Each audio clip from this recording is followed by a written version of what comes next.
Bonjour, bonjour à tous et bienvenue sur cette nouvelle interview sur Innovskin. Aujourd'hui, j'ai le plaisir d'accueillir Mayura. Euh, Enchantée. alors, j'ai Bonjour. oublié, on peut se dire tu, Mayura, parce que voilà, Avec grand plaisir. on est toutes les deux ici de laboratoire de recherche académique. Tout à fait. Voilà. Et donc, c'est vrai que dans le milieu de la recherche, généralement, on se dit tu. Donc, c'est avec grand plaisir qu'on va se tutoyer. Avec grand plaisir. Voilà. Donc, Mayura, toi, tu as créé Diva Expertise il y a quelques années maintenant. Donc, moi, j'aimerais bien un peu plus en savoir déjà sur toi, sur ton parcours. Et puis, bien sûr, que propose aujourd'hui Diva Expertise? Parce qu'aujourd'hui, tu cibles pas mal les industriels de la cosmétique, les créateurs d'actifs, il me semble. Tout à Et tu fait. sais que moi aussi, je travaille beaucoup avec ce public-là. Et donc, voilà, on aimerait bien un peu plus te connaître et voir comment tu peux nous aider aujourd'hui si on souhaite éventuellement développer, objectiver par exemple des ingrédients actifs. Alors, c'est les fournisseurs d'actifs, mais également en fait les marques de produits finis. Donc, aujourd'hui, nos activités, elles s'adressent aussi bien donc à des fournisseurs d'ingrédients, mais également donc aux grandes marques de produits finis, hein. Donc, on travaille avec ces deux typologies donc de partenaires industriels. Alors, pour ma part, donc moi, ça fait 5 ans maintenant. Oui, en 2020, Diva a soufflé sa cinquième bougie. Donc, j'ai créé Diva en 2015 sur Paris.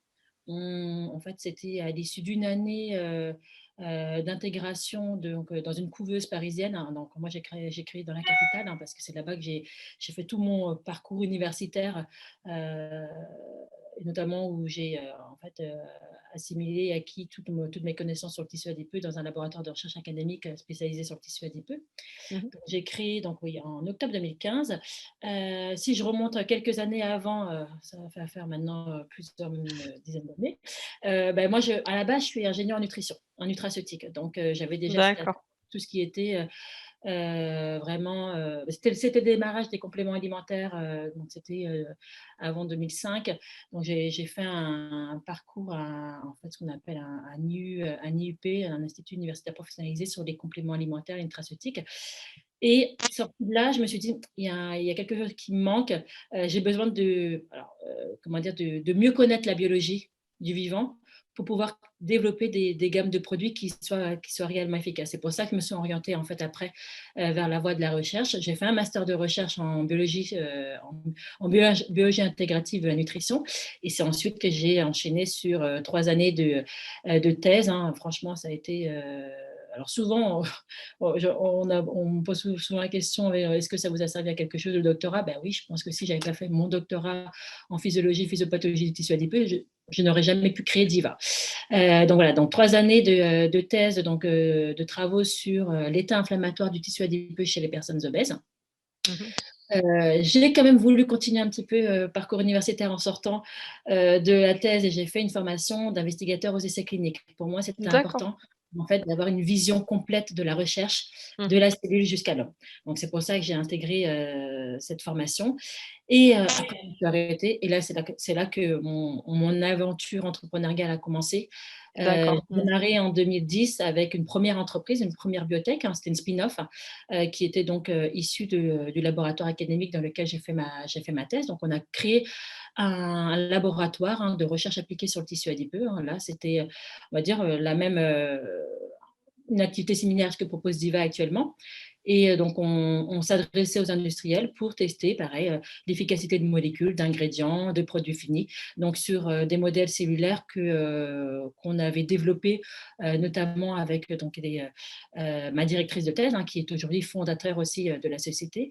Et donc, voilà, donc pour les aider dans leur démarche d'objectivation. Donc, cette première activité aventure entrepreneuriale, en fait, a eu lieu de 2010 à 2014. J'en suis sortie et c'est là où j'ai pris mon envol, on va dire un peu en solo, et je me suis lancée dans le projet Diva Expertise. Donc, on a D'accord. démarré Diva Expertise en 2014 avec une activité de conseil, hein, parce que là, on était complètement déconnecté on va dire, de l'équipe académique et on va dire de l'université qui nous soutenait. Donc, on a créé Diva par nos propres moyens. Donc, c'est pour ça qu'on a commencé par un cabinet de conseil, hein, Donc, D'accord. Vous proposiez du consulting, c'est ça à l'époque? exactement. Donc, D'accord. pendant une année, première année, ça a été que du conseil aux industriels. Donc, valoriser nos connaissances sur le tissu adipeux, faire comprendre le fonctionnement, la biologie du tissu adipeux, hein, justement, et aider en fait les industriels à identifier de nouvelles cibles d'action biologiques intéressantes, innovantes au sein du tissu adipeux. Et du Et coup, quand de est-ce que vous avez eu ce déclic de passer juste du conseil à vraiment proposer des solutions concrètes? Ça veut dire qu'il y avait un réel besoin, justement, à ce Eh moment-là. bien, en fait, ce sont nos propres clients des activités de conseil pour qui on designait des études, hein. À un moment donné, ils se sont dit, mais Mayura, il va falloir aller un peu plus loin parce qu'on design des études, mais aujourd'hui, ce n'est pas vous qui les réalisez. On n'a pas de partenaire, on n'a pas de spécialiste vraiment dans ce domaine-là. Donc, nous, on sera les premiers à vous encourager, à vous commander des études si vous montez votre laboratoire. Donc, moi, il ne faut pas me dire des choses comme ça, forcément. Donc, je me suis retrouvée à me dire, bon, ben oui, ben, c'est vrai. Donc, après une année de conseil, c'était dit, bon, ben, on y va. Et bon, après, pour moi, personnellement, c'était aussi, j'étais un peu restée amère de ma première expérience. Donc, de me dire, ben, reste pas sur cette première expérience et on va dire, fais ce que tu as envie. Donc voilà, donc du coup, je me suis dit, bon, allez, je me relance dans cette création de plateforme, hein. Donc du coup, là, c'était une autre activité, plus de bureau, mais des labos. Donc il fallait trouver des locaux, des labos. Donc sur Paris, c'était, bon, il y a une concurrence, alors pas forcément directement, hein, mais le fait des laboratoires, etc., ben, il n'y avait pas vraiment de place. Vous voyez, un peu, peut-être un peu trop élevé par rapport à notre activité qui venait de démarrer. Donc, c'est dit, ben, c'est le moment pour toi peut-être de voir ce qui se passe en dehors de la région parisienne. Et je me suis dit, ben, tiens, je vais aller voir ce que font les. Je me suis rapprochée en fait des autres équipes académiques spécialisées du tissu adipeux, parce qu'il y a plusieurs Et, pôles. hmm. Et il y a un très gros pôle à Toulouse, et c'est là que vous êtes aujourd'hui. Hmm. Exactement, ils sont plusieurs équipes académiques vraiment brillantes, hein, sur le tissu adipeux. Donc, c'est pour ça, en fait, notamment avec l'équipe de l'IDEMC, en fait, des équipes de Hmm. Anne Boulomé, on s'est rapprochés. Donc, on avait pas mal échangé. Je lui avais parlé de mon concept donc de création d'une plateforme. Alors, l'idée n'est pas prendre leur travail, hein. L'idée est de venir compléter, en fait, ce que font les chercheurs académiques sur le tissu Bien adipeux. On sûr, est là c'est pour de passer de valoriser. la recherche fondamentale à la recherche appliquée. Tout à fait, Tout ouais. à fait. Hmm. Donc, les chercheurs académiques avaient trouvé très intéressant ce concept. Donc voilà. Donc ensuite, après, on m'a gentiment accueilli aussi sur Toulouse, fait découvrir plusieurs pépinières d'entreprise. Et là, bon, ben, on est arrivé dans le centre Pierre Potier Hmm. qui avait que je recherchais, des locaux, des labos, un laboratoire donc, de culture cellulaire, un laboratoire spécifique à nous, on va dire des plateformes aussi, parce que mutualiser aussi des appareils, c'est aussi intéressant pour nous qui démarrions. Ouais, bien sûr, ouais. Hmm. Donc, c'est pour ça qu'en 2016, fin 2016, on a intégré donc, le centre Pierre Potier et on a pu commencer à développer l'activité de recherche en laboratoire. Ah, mais super. Alors du coup, pourquoi ce nom Diva Expertise? Bon, alors, Diva, C'est peut-être une la question vraie version, personnelle. la vraie version, la version, on va dire. Bah, celle qui vous fait plaisir, peut-être les deux. Alors, bon, comment dire, je pense que, alors, pour vous dire, bon, en fait, je vais vous raconter la vraie version, hein. Donc, en fait, bon, c'est vraiment la première expérience entrepreneuriale. Bon, vous avez compris, il y a eu quand même pas mal d'amertume. Ça a été une expérience quand même douloureuse pour moi. Moi qui démarrais juste, hein, jeune étudiante, femme aussi, donc entrepreneur donc, dans ce milieu.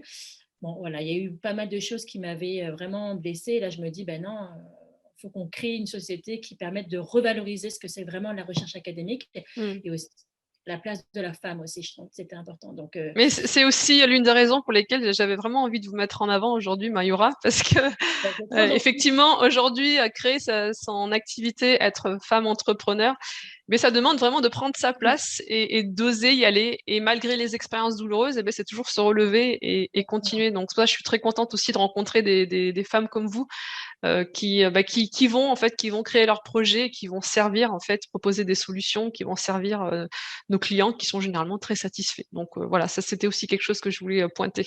Ben, je vous remercie, Rachida, ça fait très plaisir. Et en tout cas, ben, merci aussi de ce que vous faites, de ce que vous proposez, parce que c'est grâce à vous que justement ben, nos expertises peuvent être aussi mises en lumière. Donc, et c'est hyper important pour nous. Et en tout cas, merci de votre soutien. Ça fait chaud au Avec cœur. plaisir, mais Euh, merci aussi du vôtre. Hein, c'est des soutiens mutuels que l'on s'accorde.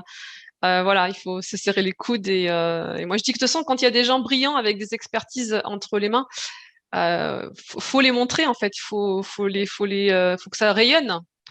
Donc voilà, donc c'est l'occasion voilà, d'échanger sur des sujets en plus de recherche très pointus, parce qu'on est vraiment aussi dans des domaines très pointus de recherche et on est vraiment des expertes, hein, vous comme moi. Et voilà, donc j'avais à cœur aussi de pointer ça aujourd'hui parce que c'est important, la place de la femme dans la recherche, Dans dans la recherche. l'expertise. Ouais, ouais, Voilà, tout à fait. Et il y a plein de femmes qui font plein de belles choses. Voilà. exactement.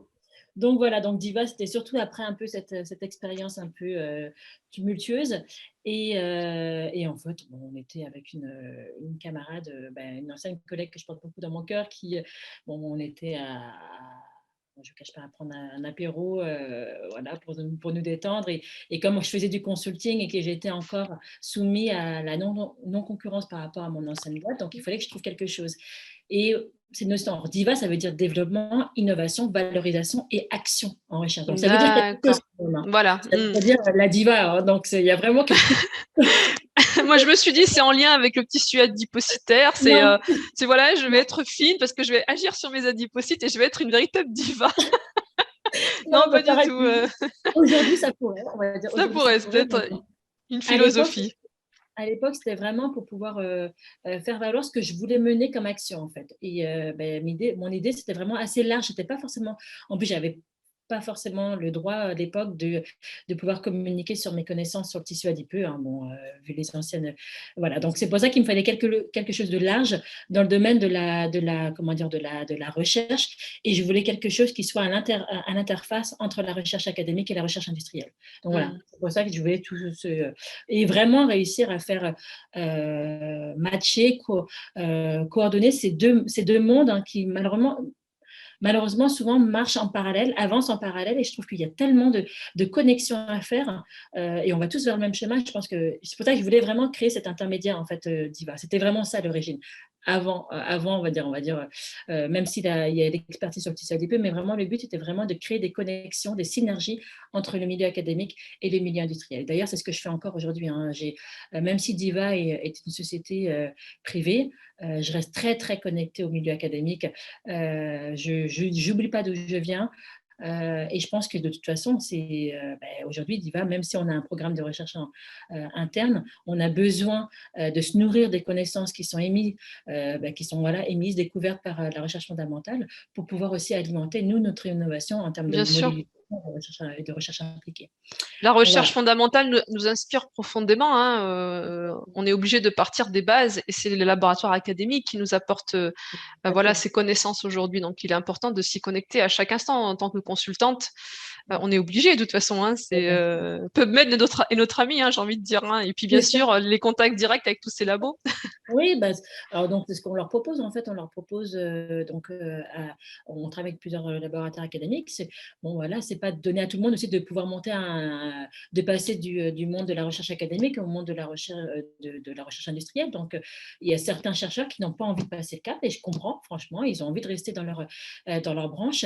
Et donc, du coup, c'est pour ça que nous, Diva, on reste à l'écoute de ces chercheurs en disant, ouais, il y a une super découverte là. Nous, on pourrait essayer de le basculer du côté de l'industrie, voilà, l'industrialiser, le miniaturiser, et voilà, l'intégrer dans notre plateforme. Et donc, ça permet. Après, il y a des collaborations qui sont mises en place avec les institutions, hein, donc l'INSERM, l'université, donc Mhm. pour un échange, quoi. Donc voilà, c'est pour ça qu'on reste tout oui avec les partenaires académiques, parce que je pense que voilà, vraiment l'innovation, elle vient de là, hein, et nous, on est là pour traduire en quelque sorte cette innovation. Mm, Bon, en tout tout à cas, fait, ouais. nous, aujourd'hui, avec les moyens de Diva, on ne pourra pas se permettre, malheureusement, on ne peut pas se permettre encore d'avoir une très, très grande recherche développée. Et de toute façon, je trouve que c'est pas on peut, voilà, le but, c'est d'adapter certains outils qui ont déjà été mis en place par d'autres chercheurs, et les adapter à l'industrie, voilà, à Mm. l'industrie. Et aussi de les optimiser, hein. Le but, on sait très bien, si on veut passer du côté à la recherche industrielle, le but, c'est optimiser les délais, optimiser les coûts, etc. Donc ça, Bien c'est sûr. Mm. notre travail. Mais aujourd'hui, le transfert technologique est fondamental. Ça, c'est évident, hein, parce que effectivement, faire des tas de recherches et de tas de découvertes, surtout dans les laboratoires académiques, qui ne vont pas être exploités finalement, Ben, ça paraît un peu triste. Il faut que ce travail il soit quelque part appliqué. Et voilà, et on voit de plus en plus aujourd'hui d'accompagnants qui vont justement aller interroger les laboratoires académiques et voir ce qu'ils peuvent transférer à l'industrie. Parce que des fois, quand on est chercheur, en fait, on est tellement dans ce milieu académique où on va vraiment dans les détails. On pense pas forcément à rendre, comment dire, nos recherches mais au niveau appliqué. Donc ça, voilà, Ouais. c'est aussi du coup l'un des rôles de Diva. Et donc, oui, bravo, parce que vous avez la capacité de reconnaître aussi la richesse de ces projets et comment ils peuvent être placés voilà, dans un laboratoire comme le vôtre et vraiment donner des choses concrètes à vos clients. Ben, en Du coup, fait, quels sont vos clients aujourd'hui ouais.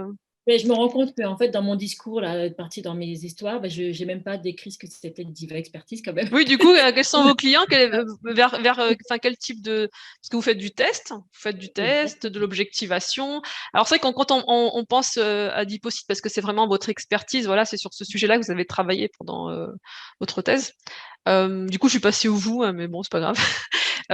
On a tendance à dire, bah, c'est peut-être en lien avec les maladies métaboliques et l'amincissant, alors que c'est bien au-delà de ça.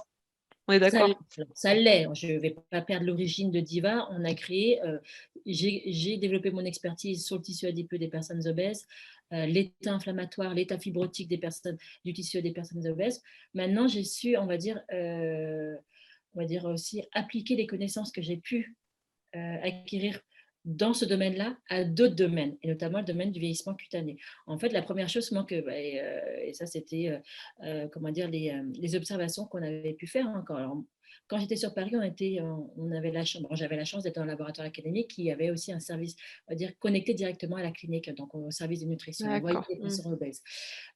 Donc forcément, on voyait, je pouvais voir en fait certains patients obèses et ce qui était intéressant, c'était que je me disais, mais tiens, mais des patients obèses, en fait, c'est des critiques qui se faisaient avec les médecins, c'est qu'on voyait, ils étaient les premiers à développer des problèmes cutanés, des lésions cutanées. Donc, on s'est dit, Eh oui. forcément, il y a quelque chose Mm. à faire aussi dans le domaine de la cosmétique, de la dermato. Donc, forcément, le tissu adipeux en excès va en excès, ou aussi pas forcément, parce qu'on parle de quantité de tissu adipeux, mais c'est surtout la qualité du tissu adipeux. Et Mm. donc, les altérations du tissu adipeux peuvent venir impacter ensuite la qualité la qualité et la fonctionnalité des autres tissus.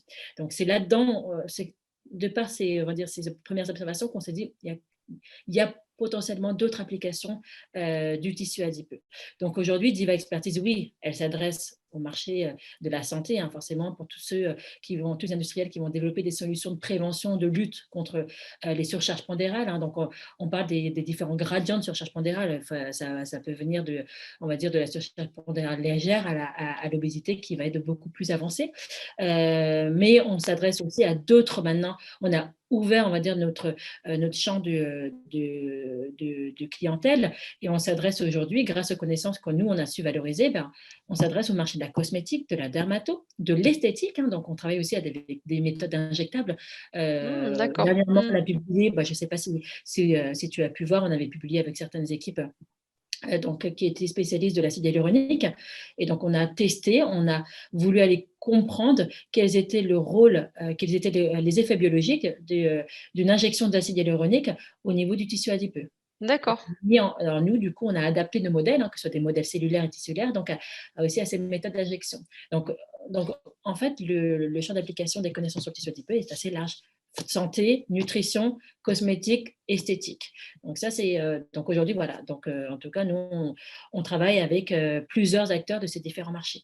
Et comme je te disais tout à l'heure, c'est aussi bien des fournisseurs d'actifs que des fabricants de produits finis.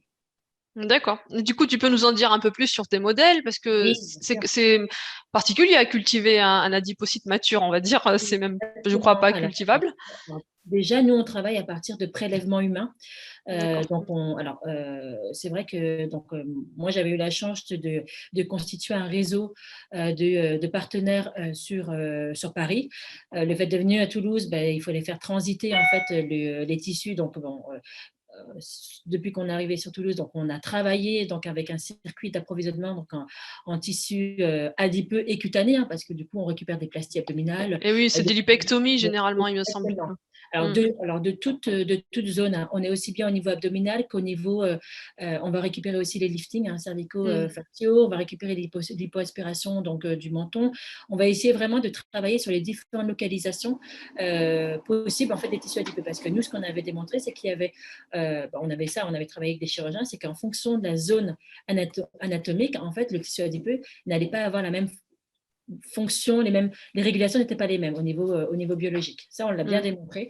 Donc, c'est pour ça que c'est important pour nous de bien caractériser la zone d'où vient le tissu adipeux. Pareil, ben, donc avec les partenaires chirurgicaux avec qui donc, on travaille aujourd'hui, ben, forcément dans un cadre parfaitement bien réglementé, hein, donc un circuit anonymisé, mais par contre, on essaye d'avoir le maximum d'informations qui vont nous permettre d'interpréter les résultats qu'on va obtenir. Parce qu'on sait très bien que tout individu a sa propre réponse, hein, son propre métabolisme, et donc du coup, ça va aussi impacter Bien les sûr. résultats qu'on va obtenir, nous, in vitro.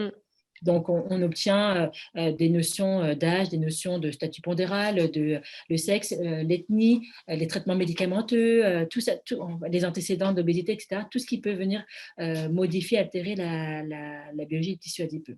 Une fois qu'on collecte ces tissus chez Diva, ben nous, on a une forte technicité en fait, de ces tissus. On va isoler tous les types cellulaires qui constituent le tissu adipeux, parce que souvent on dit tissu adipeux adipocyte, mais il n'y a pas que l'adipocyte. L'adipocyte est majoritaire, mais on a aussi toutes les cellules de la fraction stroma-vasculaire. Donc Et oui, il y a des cellules c'est stroma, mésenchymateuses, plus ou moins différenciées. exactement, c'est vasculaire, c'est immunitaire. Donc on sait isoler tous ces types cellulaires et on va maintenant même jusqu'au derme, hein, parce que forcément on se dit bah, tiens c'est un peu dommage de ne pas vouloir on a de la peau, on se dit bah, tiens c'est dommage maintenant de ne pas essayer d'isoler des choses de la peau. Bon ben voilà, on s'est mis à isoler des fibroblastes donc du derme et maintenant on crée des cultures. Donc la première chose pour Diva, c'est de créer des cultures miniaturisées, donc qui puissent répondre à des pour nous c'était important de bon, voilà comment dire de réussir à optimiser les rendements cellulaires qu'on obtenait, hein.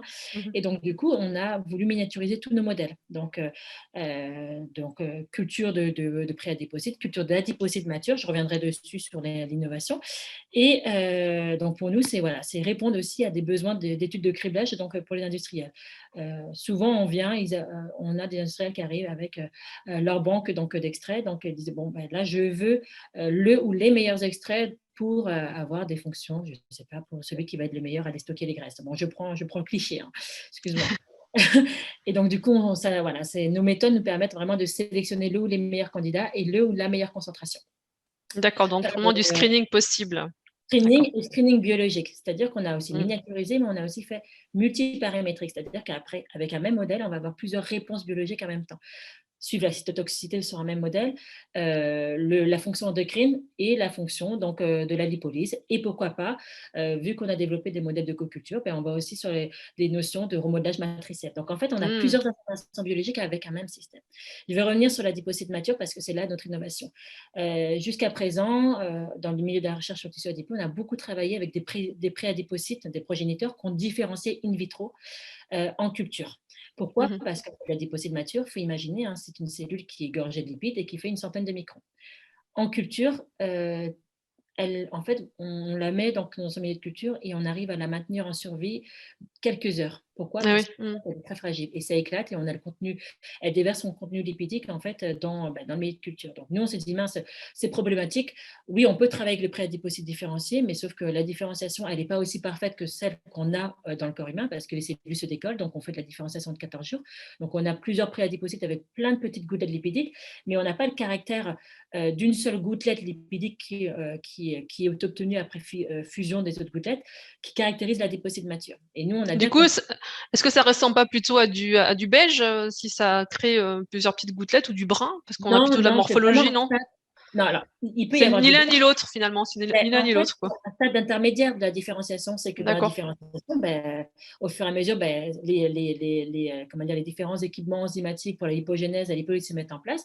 Donc, au début, oui, ça cumule des lipides, mais in vitro, on ne peut pas pousser la différenciation aussi, on va dire, aussi profondément qu'on l'a au sein D'accord. du corps humain. Parce qu'en fait, physiquement, les cellules se décollent, donc on a un problème technique. Et nous, on a comparé les préadipocytes différenciés avec des adipocytes matures, et on voit aussi que certains marqueurs adipocytaires ne sont pas pleinement exprimés comme on l'a dans l'adipocyte mature. Donc nous, notre objectif premier, c'était d'abord de créer un modèle qui nous permette de travailler sur l'adipocyte mature. Et donc, c'est pour ça qu'on a créé ce modèle qu'on appelle la DivaCaps. C'est l'encapsulation des adipocytes matures par un gel qui va permettre de préserver la survie et le métabolisme de ces cellules pendant une semaine. Et ça a été anciennement breveté, on l'a avec ma fondatrice.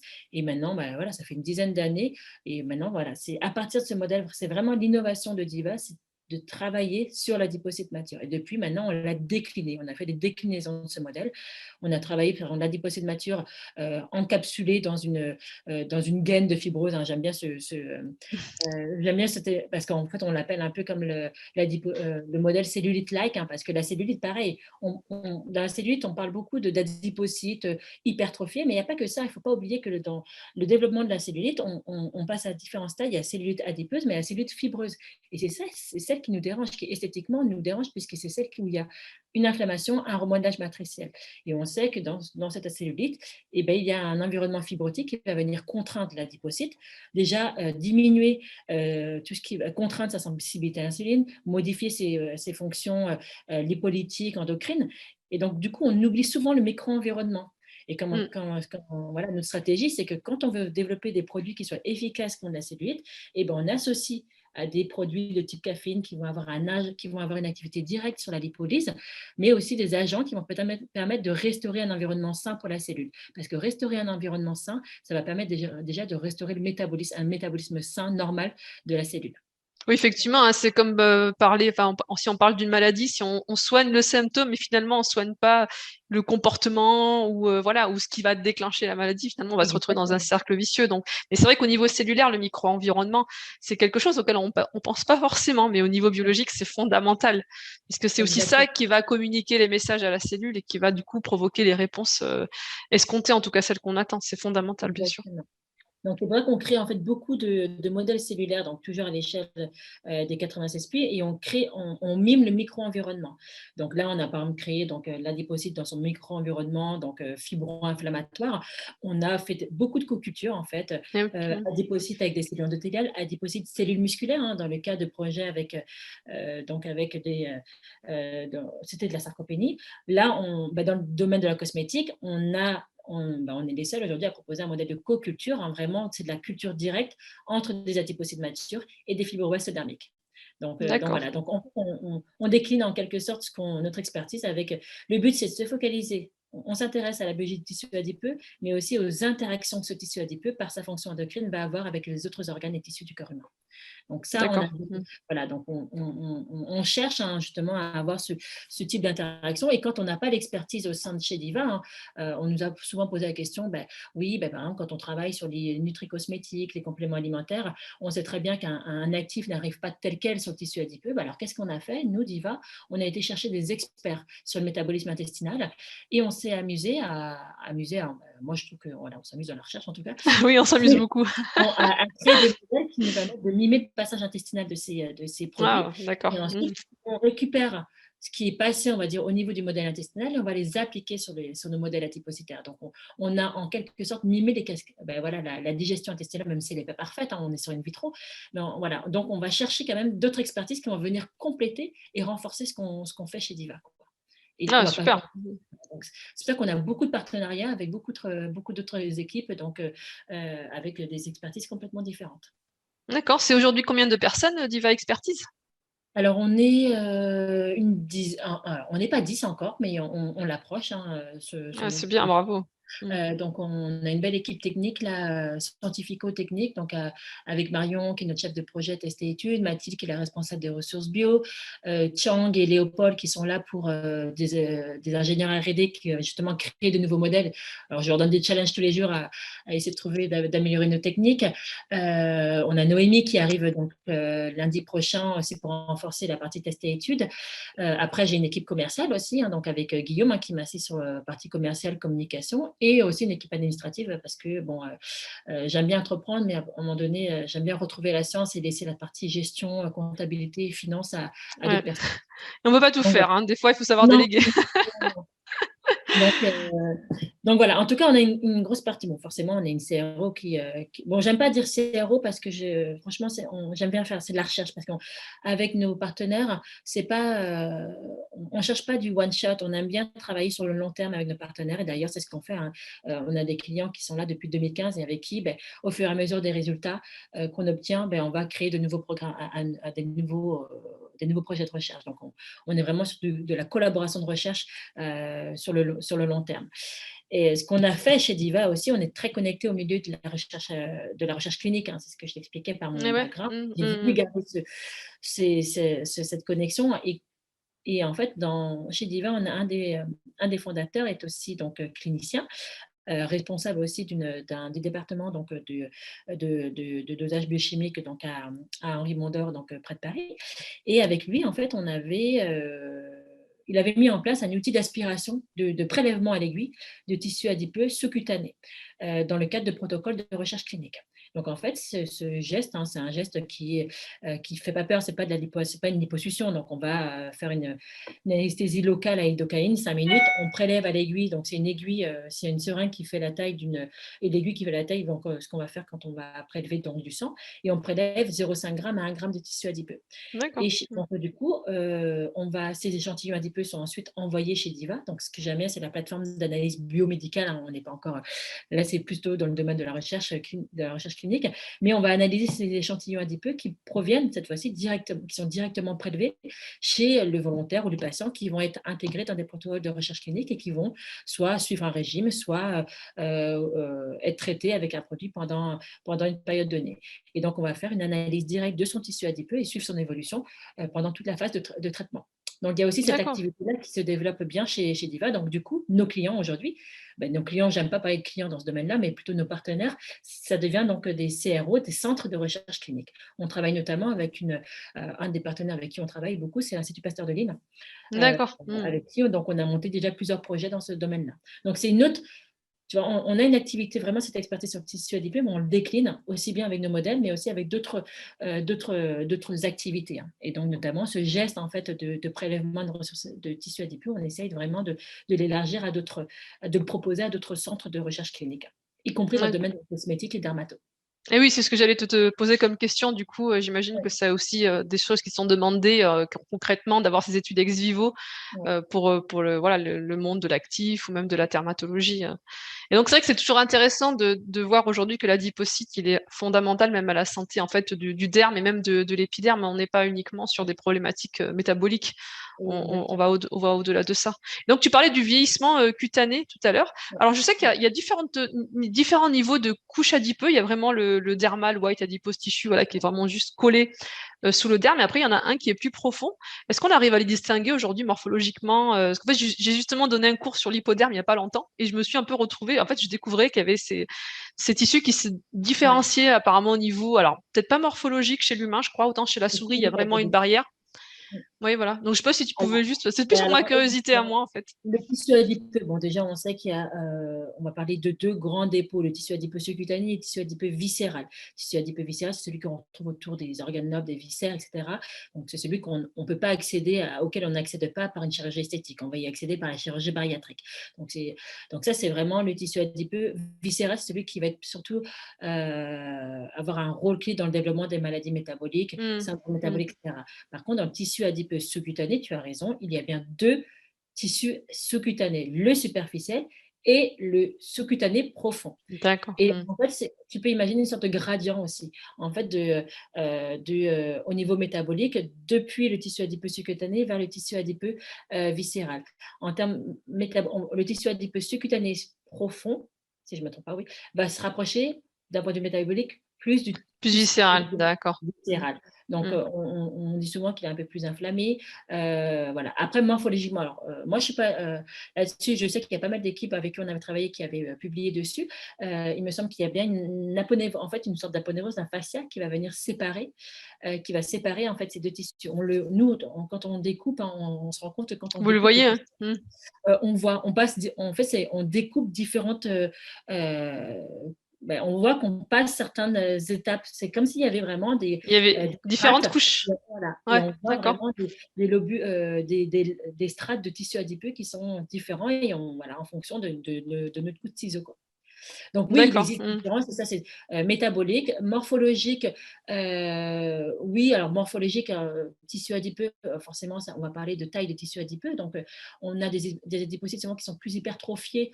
Mm. Plus on va vers la surface et plus on parle d'adipocytes de grosse taille, de grande taille. Alors que plutôt quand on va en profondeur, on est plutôt sur des adipocytes de plus petite taille. Donc, maintenant, il y a eu aussi des relations qui ont été faites avec l'environnement matriciel. Hein. Il y a certains collagènes qu'on va retrouver dans certains dépôts, notamment le collagène 6, qui sera là pour venir contraindre en fait la taille de l'adipocyte, la taille du tissu adipeux, qu'on ne retrouverait moins dans le tissu adipeux sous-cutané. Et bon, D'accord. Mm.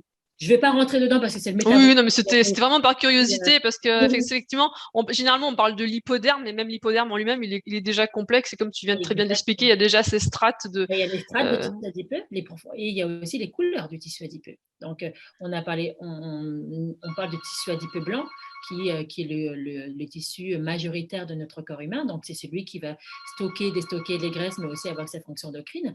Mais on parle aussi de tissu adipeux brun. Le tissu mm, adipeux brun, c'est celui qu'on retrouve chez les nourrissons, qui est caractérisé par un fort contenu mitochondrial, une activité du coup énergétique beaucoup plus importante, surtout une activité thermogénique.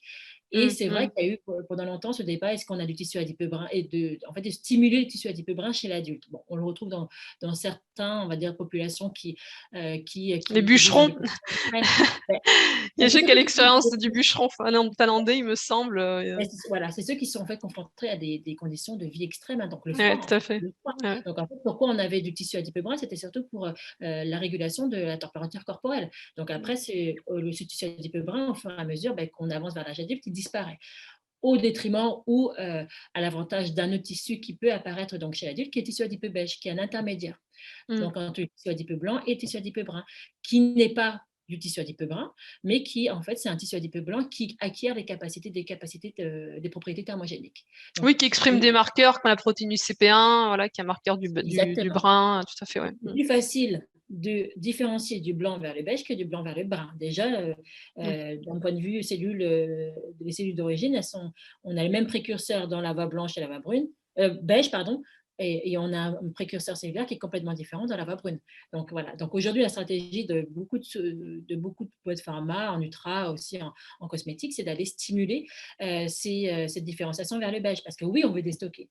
Parce que Bien sûr. souvent, on parle, alors c'est là aussi la confusion, on a beaucoup au niveau cosmétique, c'est qu'on dit oui, des stockeurs, brûleurs, mais c'est pas la même chose en fait. Déstocker, c'est on sollicite l'activité lipolytique, là vraiment, c'est on relâche, on hydrolyse les triglycérides et on les casse en glycérol et en acide gralique, ça repasse dans la circulation sanguine, mais on brûle pas. Donc on les déstocke, mais ils sont susceptibles d'être réestérifiés, d'être restockés si on les utilise pas Ouais, comme substrat. d'accord. Donc, c'est vraiment Donc, le brin qui brûle, en fait.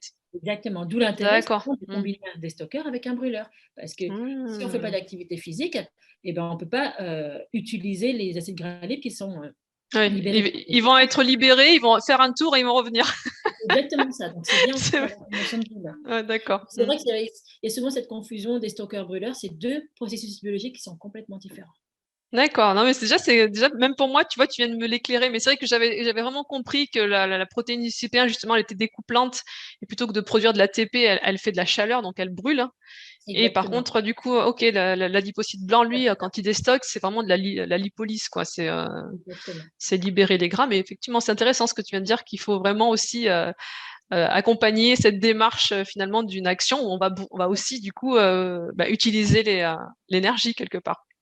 Et donc, chez D'accord. Viva, eh ben, on arrive à différencier en beige des cellules progénitrices de la voie blanche vers la voie beige. Donc ça, on a mis en place avec un partenaire, notre partenaire aussi, depuis ça fait 5 ans on travaille beaucoup sur l'imagerie parce qu'on je me rends compte que beaucoup d'industriels ont besoin, bon, ils aiment bien les graphes, mais ils aiment beaucoup le visuel. Ils aiment Donc, beaucoup le visuel. Je te on confirme, s'est hein, moi, je dit, les accompagne toujours à avoir du visuel. Ouais, je te confirme. Ouais, ouais. alors, Après, c'est vrai que nous, on aime bien avoir du visuel, mais qui ne soit pas que là pour faire joli. On aime bien avoir du visuel qui soit quantitatif. Quantitatif, bien sûr. Mm. C'est pour ça qu'on travaille aujourd'hui avec un partenaire clé, qui est Imactive 3D, qui est une startup aussi qui a deux bureaux de moi, là, avec qui, en fait, nous, nous, on est experts de la modélisation. Moi, j'ai envie vraiment qu'on exploite au maximum, qu'on explore au maximum ce modèle.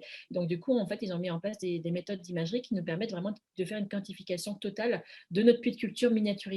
Donc, on va Ah, vraiment mm. mesurer toute l'expression du coup d'une protéine cible, là, notamment de UCP1, et on va mesurer vraiment tout le marquage en fait, du CP1 dans tous nos puits. Et donc, c'est hyper robuste en fait comme méthode. Et nous, ça nous conforte vraiment de nous dire, ben, on ne sélectionne pas.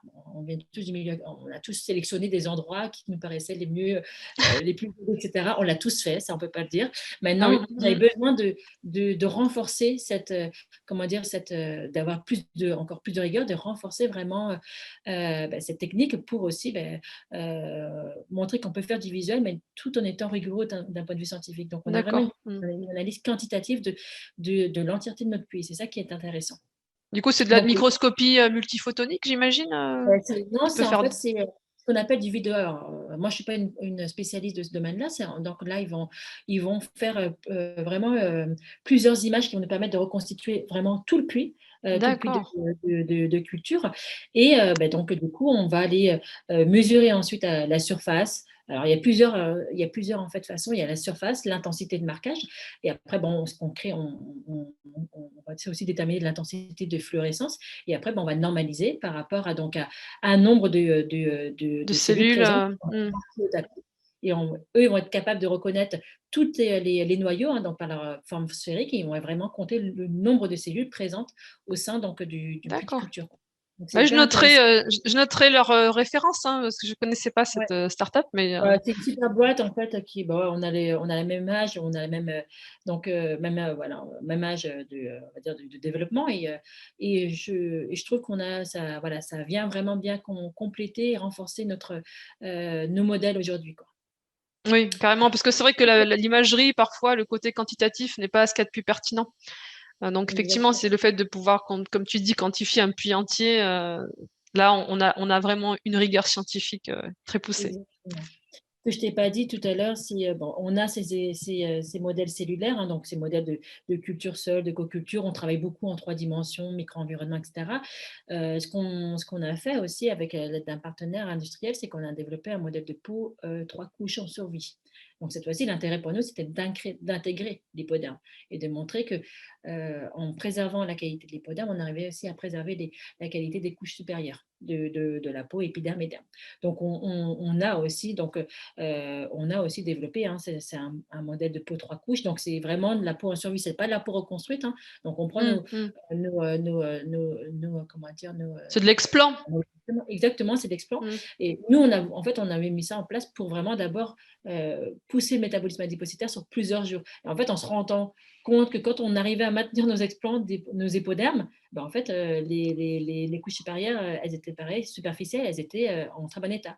Donc, en fait, nous, on a travaillé beaucoup sur un milieu de culture qui optimise vraiment et qui préserve le métabolisme adipocytaire et la survie de l'adipoderme. Et en conséquence, on va dire en conséquence indirectement, ça va préserver les Mm. couches supérieures. Donc, du coup, c'est aussi un modèle que nos partenaires aiment bien, surtout, mais bon, là, quand on est arrivé à un stade beaucoup plus avancé, quand ils ont une formulation, voilà, quand on a déjà comment dire, identifier un ou plusieurs candidats, voilà, quand on a un stade un peu plus avancé dans le développement du produit. Mm.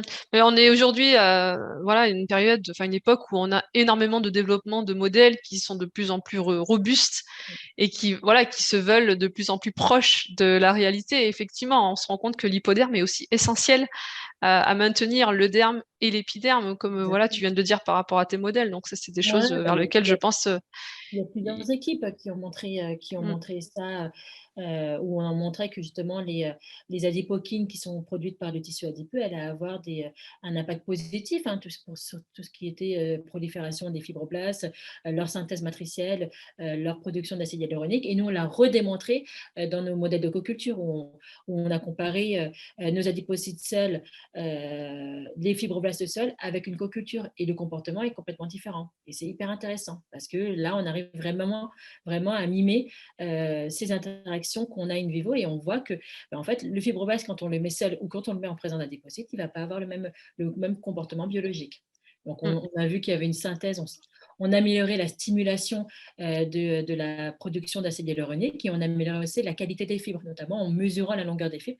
On voyait d'autres choses. Donc, il y a vraiment un crosstalk qui est intéressant entre ces deux adipocytes. Et après, là, on s'amuse à modifier les paramètres biologiques. On prend des adipocytes, des fibroblastes âgés, on les met et on les compare à des fibroblastes donc jeunes et on les met avec les mêmes adipocytes. Et on voit bien aussi la différence de comportement donc, biologique. Et là, bon, voilà, on essaie de modifier, on va dire, de modifier les paramètres cliniques pour ensuite avoir des impacts, des réponses différentes dans nos modèles de culture.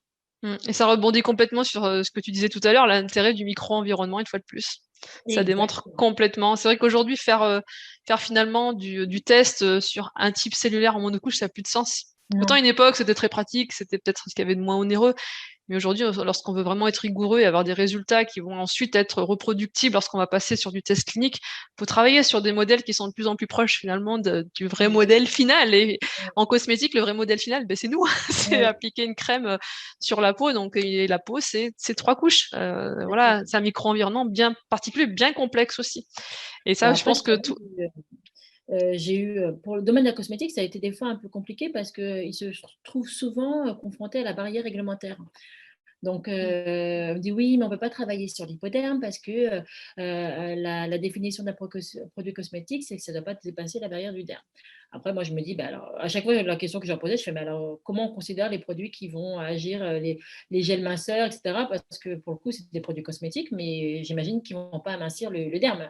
Donc, voilà. Mais il y a réglementairement quelque chose qui empêche aujourd'hui l'industriel de la cosmétique à aller de moins en moins, parce que heureusement pour nous, parce que on a de plus en plus donc les personnes qui ont compris qu'il fallait aller au-delà de ces barrières réglementaires et vraiment se dire, ben non, voilà, il faut comprendre comment fonctionne la biologie cutanée, etc. Et donc Tout à s'affranchir fait. de ces barrières Ouais. réglementaires et aller comprendre comment on pouvait améliorer. Donc voilà. Mais c'est vrai qu'on pendant plusieurs années, les débuts de Diva, on s'est dit non, le marché de la cosmétique, ah non, non, non, nous, l'hypoderme, niet, on ne veut pas.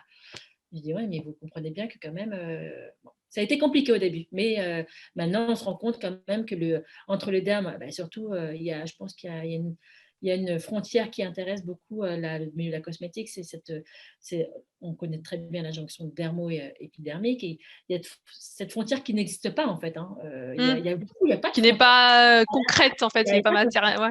Mm. c'est vraiment cette frontière qu'il y a entre le derme et l'hypoderme. Et nous, on trouve ça hyper. Bah, nous, on le voit de toute façon, quand on s'amuse à disséquer nos tissus, on voit quand même, on dit tiens, c'est intéressant parce qu'elle n'est jamais pareille, entre d'un individu à un autre.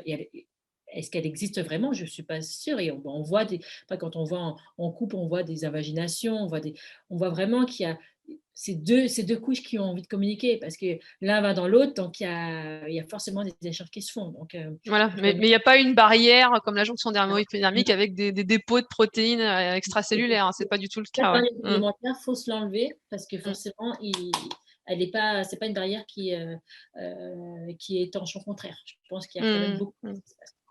Et pour en revenir par rapport à l'aspect réglementaire, après, c'est vrai que ces modèles aujourd'hui sont fondamentaux pour comprendre les mécanismes d'action des ingrédients. Parce qu'on va peut-être appliquer effectivement les actifs en surface de la peau, donc au niveau de l'épiderme. Donc là, effectivement, on va avoir la fonction barrière qui va jouer son rôle. Hein. On Bien sûr. va avoir plus ou moins de la pénétration. Mais le sujet de pénétration transcutanée, de toute façon, c'est un sujet qui est toujours très délicat en cosmétique. Et puis après, on peut aussi appliquer vraiment en systémique et voir ce que l'ingrédient fait pour plus identifier ses mécanismes d'action. Exactement. Nous, c'est ce qu'on, là, avec nos modèles, hein, de toute façon, nos modèles, on va diluer, dissoudre le composé d'intérêt dans notre milieu de culture. Et après, on va voir ce que ça reproduit complètement. Après, avec notre modèle de peau, là, on peut avoir une approche topique ou une approche systémique, puisque ça va pareil. Soit on applique directement sur comment dire, l'épiderme et on va voir ce qui se passe au niveau de l'hypoderme. Mais voilà, on le voit donc, et très rapidement en fait, on voit très rapidement qu'un produit appliqué topiquement peut venir impacter donc, le métabolisme de l'adipocyte. On le voit après plusieurs jours de culture. En tout cas, nous, ce qu'on voit ex vivo, quoi. On est capable de Hmm. mesurer ça. Donc ça rassure aussi sur l'efficacité des produits amincissants. Parce que c'est vrai que souvent, Exactement. on a tendance à dire c'est le fait de masser, etc. Mais c'est Oui, aussi le mais passage de molécules comme la caféine qui ont vraiment des actions lipolytiques. oui, mais alors, moi, je dis que c'est pas. C'est que je veux revenir sur l'inflammation du tissu adipeux. On l'oublie, cet état fibro-inflammatoire du tissu adipeux, parce que nous, on a bien démontré que quand on met vous prenez les mêmes adipocytes, vous mettez de la caféine, vous mettez alors nous, on utilise des agents pharmaceutiques, on met un agent pharmaceutique sur des adipocytes fraîchement isolés d'un tissu adipeux, on va avoir une très belle réponse lipolytique, on dose le glycérol, on voit une très belle réponse lipolytique. On prend ces mêmes adipocytes, du même donneur, on les met dans un contexte fibro-inflammatoire. Donc, nous, ce qu'on fait, en fait, c'est qu'on isole les fibres natives du collagène qu'on va, lors de la digestion des tissus, et on va inclure ces fibres natives de collagène dans le gel qui a servi à encapsuler nos adipocytes pour les maintenir en souple. D'accord. Donc, on crée un micro-environnement Micro-environnement. pro-inflammatoire. Ouais. Et ça a été démontré avec des physiciens. On a mesuré la pression mécanique. C'était super comme recherche. Et en fait, les mêmes adipocytes, quand on les met dans un environnement fibrotique ou un environnement sain, ne vont pas se comporter pareil. Et si vous mettez l'agent lipolytique à la même concentration, et bien en fait, cet agent lipolytique va avoir une efficacité moindre dans cet Moindre, environnement. hein. D'accord, d'accord. Vous aurez beau mettre de la caféine, c'est pas parce que vous allez augmenter la caféine qu'on va avoir une meilleure efficacité. C'est parce qu'en fait, l'adipocyte est contraint dans cet environnement fibrotique. Donc, c'est pour ça que peut-être aujourd'hui, le problème des produits amincissants, c'est que on veut traiter l'hypertrophie adipocytaire, mais ce qu'on oublie, qu'il faut absolument restaurer l'environnement sain pour pouvoir aussi d'abord libérer l'adipocyte et restaurer un état normal.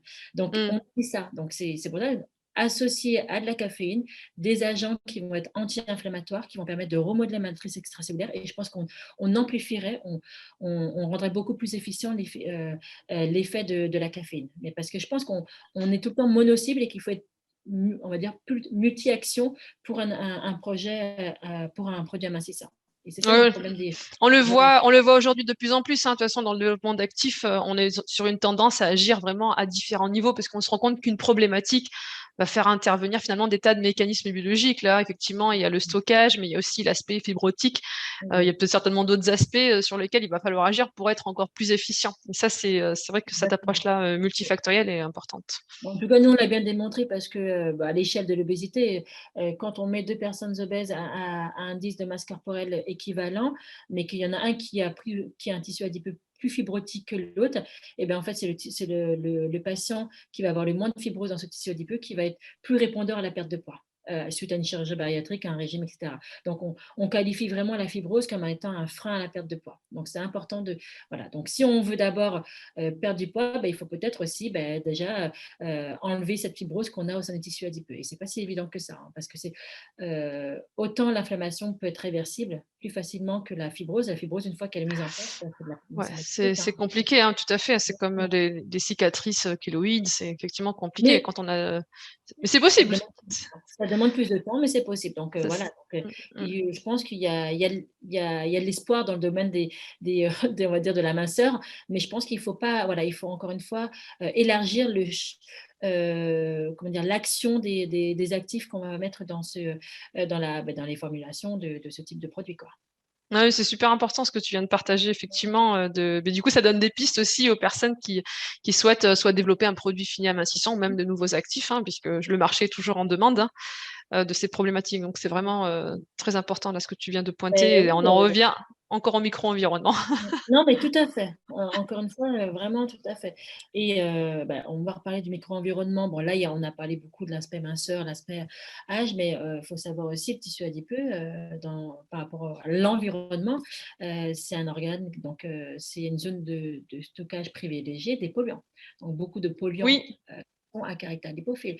Donc en fait, là, le pauvre tissu adipeux, oui, on est toujours en train de le créer dessus, mais s'il n'avait pas ce rôle on va dire, de d'absorber quelque part. Ouais, rien, il protège les autres organes et tissus de cette exposition directe des polluants. Donc, il va avoir ce rôle de tampon.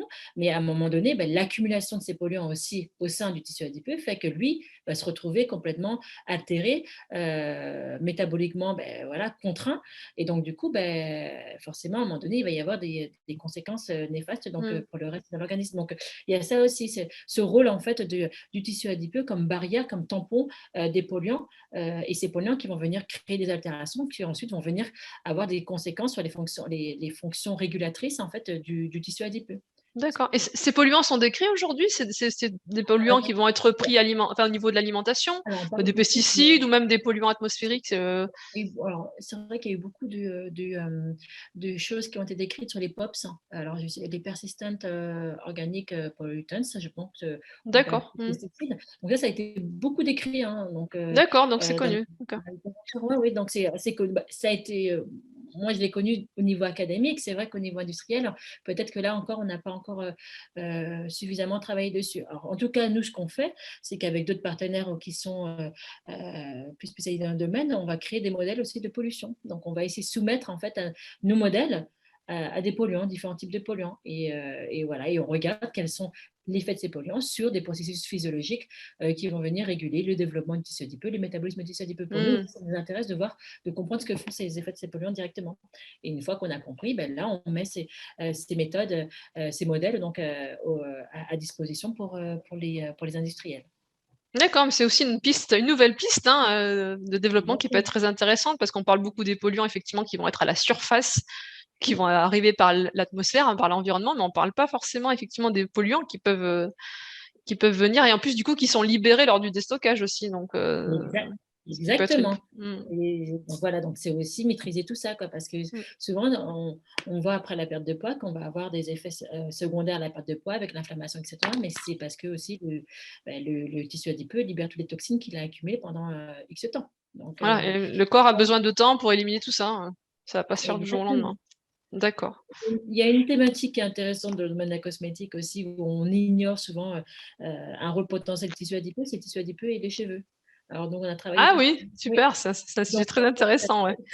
il y a des équipes à nous. Hein. Alors, pour le coup, nous, on a complètement utilisé ce que d'autres chercheurs académiques avaient mis en place. Hein. Qui avaient découvert, en fait, c'est qu'au niveau donc, de la racine du cheveu, du bulbe pilaire, il y a des cellules souches d'origine adipocytaire. Et ces cellules souches, elles vont sécréter des facteurs de croissance qui sont importants pour la stabilité, pour la phase de croissance du cheveu. Donc, C'est au il y a niveau de une la papillermique, c'est ça? alors, moi, je ne suis pas experte là-dedans, mais oui, c'est plus au niveau vraiment du bulbe, où là, on va vraiment, il y a eu plusieurs papiers qui ont montré qu'il y avait vraiment des cellules D'accord. souches adipocytaires. Alors, nous, on nous a demandé, hein, du coup, comme on avait cette expertise de préparer des cellules souches, des cellules progénitrices, eh ben, c'était c'était une marque de produit fini hein, qui voulait tester l'efficacité de son actif sur donc, la stimulation de facteurs de croissance spécifiques, donc là on parlait de PDGF, hein, spécifiques donc, qui pouvaient maintenir donc, la stabilité et la croissance du cheveu. Donc on a été mesuré, après application donc, sur nos modèles de progéniteurs, on a été mesuré le taux de sécrétion en fait, de ce facteur de croissance. Aujourd'hui, on n'a pas D'accord. encore c'est ce que je recherche aujourd'hui. On n'a pas encore eu l'occasion de trouver, mais on n'a pas vraiment, on n'a pas la finalité, on n'a pas le cheveu, donc le follicule pileux, donc avec nous en culture, ça c'est pas notre expertise. On a juste fait indirectement. On a travaillé sur les facteurs de croissance potentielle en fait du cycle du cheveu. Donc là, on est en train de chercher justement des experts hein, avec qui on pourrait mettre en Je sais place un pas modèle. si tu connais le professeur Poss, Ralph Poss, je crois, qui est un spécialiste du cheveu. Et d'ailleurs, il a une société en Allemagne qui s'appelle Monasterium. Je pourrais te donner ses coordonnées si tu. Monastérium, je connais de nom, mais par contre, Ouais, voilà. non. Bah, c'est Mais En fait, il est chercheur, lui, en Angleterre, il me semble, d'accord. mais je crois qu'il est allemand. Et son laboratoire est en Allemagne, par contre. Ouais. Donc voilà, je te Voilà, donne éventuellement bah, ce nous, on contact aimerait si bien tu veux. trouver des collaborations pour créer des modèles en fait en commun où on pourrait mettre notre expertise sur le tissu adipeux et eux leur expertise sur Sur le le cycle. cheveu, tout à fait, ouais, sur Vraiment, le cycle. il D'accord. y a vraiment pas mal de choses qui sont voilà. Donc en tout cas, on avait travaillé aussi sur ce domaine-là. On avait trouvé ça sympa aussi d'être intégré dans ce type de projet. Quoi. C'est Donc aussi comme l'une des quoi, hein, forces de la recherche, c'est que on identifie aussi nos faiblesses et qu'on sait aller, comme tu viens de le démontrer, aller vers les experts lorsqu'on a besoin, en l'occurrence, de connaissances dans le monde du cheveu, parce que c'est vraiment particulier le cheveu, le follicule pileux. exactement. Et là, Ouais, voilà, là tu sais que voilà, on va pas développer ça chez nous, mais on va aller chercher les personnes qui connaissent. Mm. exactement. Donc voilà, donc forcément, le tissu adipeux a beaucoup de facettes, hein, biologiques, hein. Bah, je vois ça, oui, oui, On tout à fait. ignore beaucoup, et en tout cas, nous, c'est un plaisir toujours de c'est vrai que quand on commence à échanger avec des partenaires industriels qui souvent, bon, c'est pas je pense que c'est la généralité, on restreint les connaissances sur du tissu adipeux à un simple organe de stockage. En tout cas, nous, ça nous fait plaisir de pouvoir transférer, nos connaissances, partager nos connaissances, notre savoir-faire. Après, on n'y adhère pas, mais en tout cas, nous, ça nous fait plaisir de pouvoir aussi, Mmh. élargir, on va dire les connaissances qui sur ce tissu adipeux, voilà, et de les valoriser auprès de l'industrie, que ce soit en cosmétique, que ce soit en pharma, que ce soit en ultra, quoi. Donc, Mmh. Mmh. je pense qu'il y a beaucoup d'autres choses qui, voilà, voilà, qui risquent, voilà, qui peuvent encore porter sur le tissu adipeux et d'autres, on va dire, d'autres domaines. Bon, j'en dirai pas plus. Non, mais après, j'imagine qu'il y a plein de choses aussi qui sont en cours, voilà, qui sont encore confidentielles Oui, à ce jour. Mais quoi qu'il en soit, j'invite vraiment voilà, les potentiels clients qui sont intéressés par ce tissu et qui sont aussi curieux. Parce que voilà, il faut vraiment aussi s'ouvrir et voir que le tissu adipeux, ça ouvre vraiment le champ des possibles, hein. On n'est pas uniquement sur de l'amincissant, hein. Puis c'est une cellule, même au niveau, enfin, après adipocyte, même au niveau cellule souche, qui peut vraiment proposer des tas, on va dire, de voies possibles au niveau biologique, qui sont très intéressantes à exploiter et à explorer. exactement. Voilà, voilà, voilà. Je sais pas si tu voulais rajouter autre chose, Mayura, Non, si tu as fait le tour. voilà.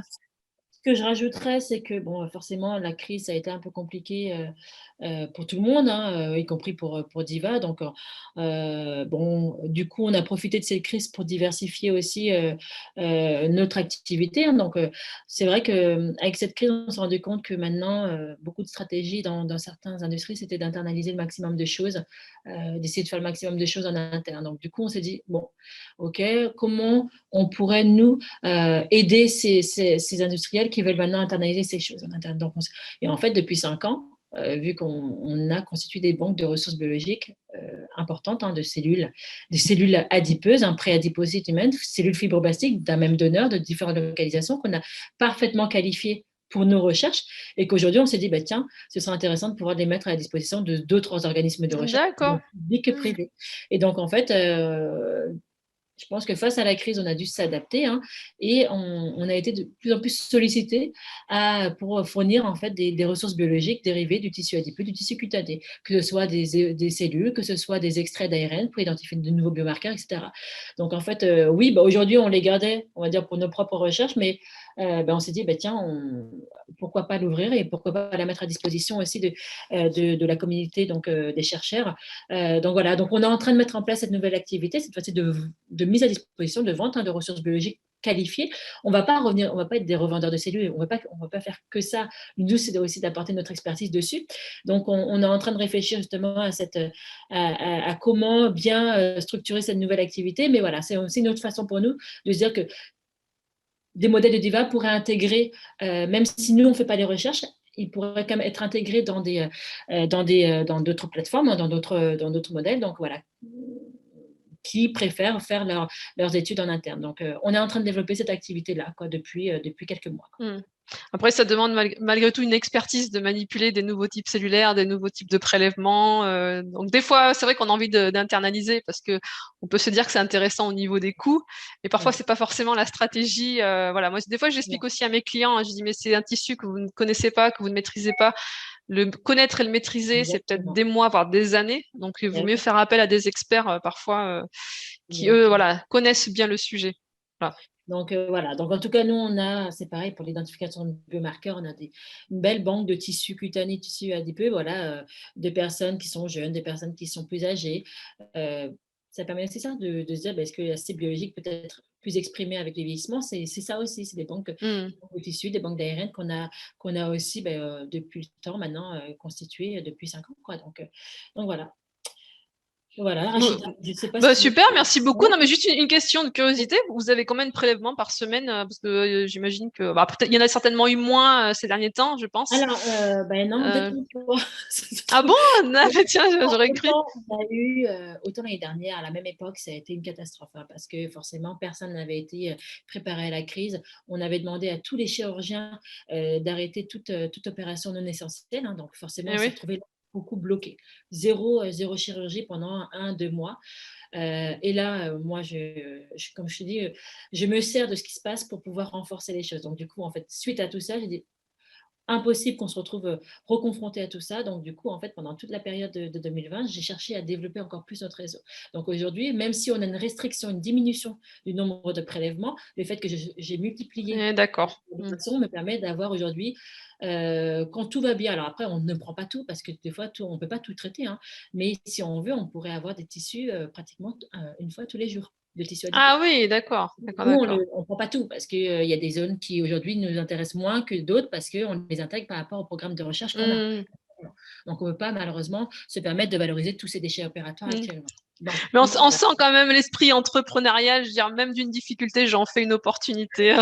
Non, mais c'est surtout qu'on ne voulait pas se retrouver on s'est dit, bah, si la crise dure et là, Et malheureusement, oui, on voit qu'elle dure, je pouvais pas me permettre, en tout cas, de refermer à nouveau Diva, parce qu'on allait se retrouver oui, bien sans sûr, ouais.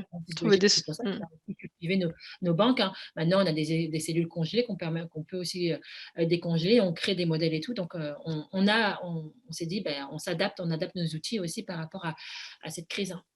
Donc, D'accord, bon, on a encore beaucoup de choses dans les tiroirs de Diva. voilà comment on arrive à voir le vide, le verre plutôt, le verre plutôt à moitié plein qu'à moitié vide. On s'adapte Exactement. et voilà, et tu en es la démonstration et en tout cas bravo. Bravo pour tout ce que tu fais. Donc voilà, merci aux personnes qui ont regardé cette vidéo. Mais je vous invite vraiment à vous rapprocher de Diva. Si aujourd'hui, même si vous n'avez pas forcément idée de la manière dont vous souhaitez évaluer vos actifs ou même vos produits finis, je suis sûre que Mayura et ses équipes vont vous aider à trouver des choses extrêmement intéressantes et innovantes. Voilà. Mais je te remercie, Rachida, en tout cas. Et c'était un grand plaisir d'échanger avec toi. Et merci pour la lumière que tu nous apportes aujourd'hui sur Diva, en tout cas. Ça me fait très plaisir.